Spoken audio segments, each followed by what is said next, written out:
I guess this crazy winter weather finally hit Boonville. Hey gang, welcome to another edition of Doc Schlock, where it's a review of the movie Wrong Turn 4. Oh god, not again.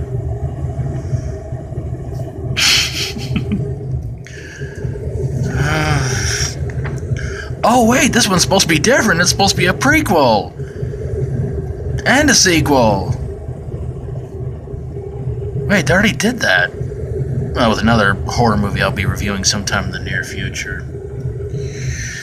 Movie starts off in 1974, where a doctor is showing around another doctor. Don't worry, their names aren't that important because they're not going to be in the movie that long.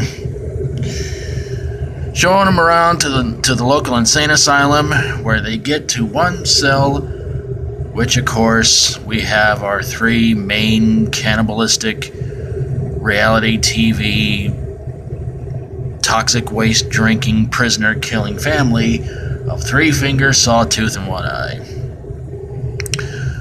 Well, one of them gets a hairpin from the female doctors being shown around. They break out themselves and all the patients, and they kill the staff.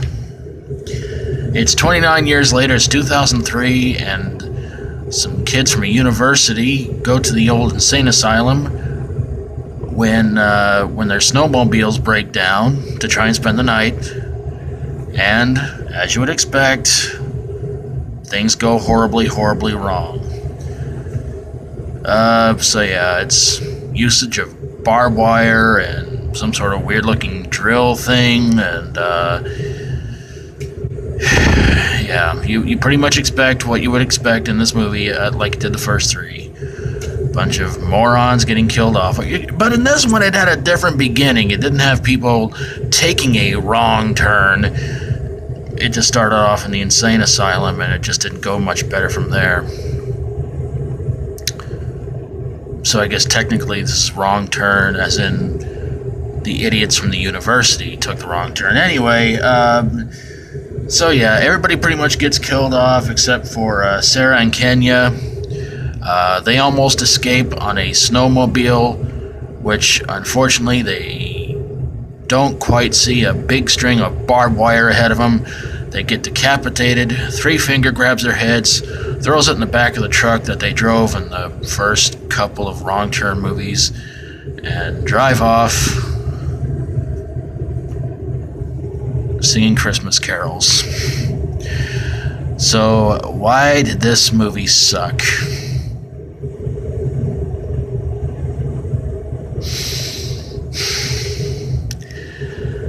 Oh man. Okay. It's supposed to be a prequel sequel. It was actually called Wrong Turn 4 Bloody Beginnings, and it was supposed to tell you the real story of where the family, I guess, somewhat originated from. It didn't help.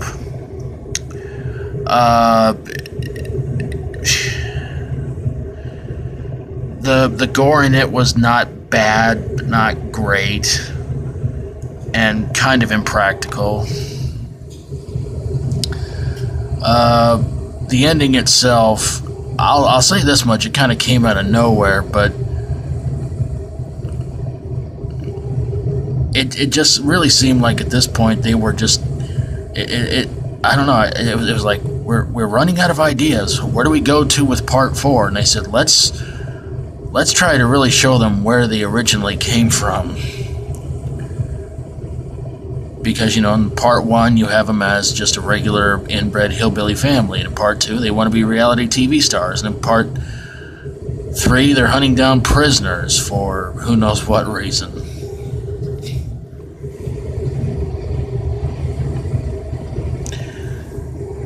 I can't say all the characters in this movie were really irritating, but it was kind of a nice way to see and figure out, okay, who's going to wind up surviving this whole thing. And one of the girls in this movie wound up frozen to death. And she was just so close to getting to the highway, and yeah. And the decapitation finale, that was something, I'll give it that much, but it made me think, yeah, this kind of reminds me of another movie I saw that actually was way better, that kind of had a similar ending. I'm not going to give that one away in case you guys haven't yet seen it. But yeah, prequel, sequel, either way, it sucked. And there's still 2 more of these to go through. Pray for me. But there you guys have it, a review of Wrong Turn 4. If you like my videos, feel free to subscribe. And if you have a horror, sci-fi horror, comedy horror, or fantasy horror movie that couldn't seem to make up its mind what it was, send it my way and I'll get on it ASAP. Thank you guys so very, very much for watching, and until next time, as always, stay strong and rock on, and don't eat the yellow snow, especially if it's in this movie.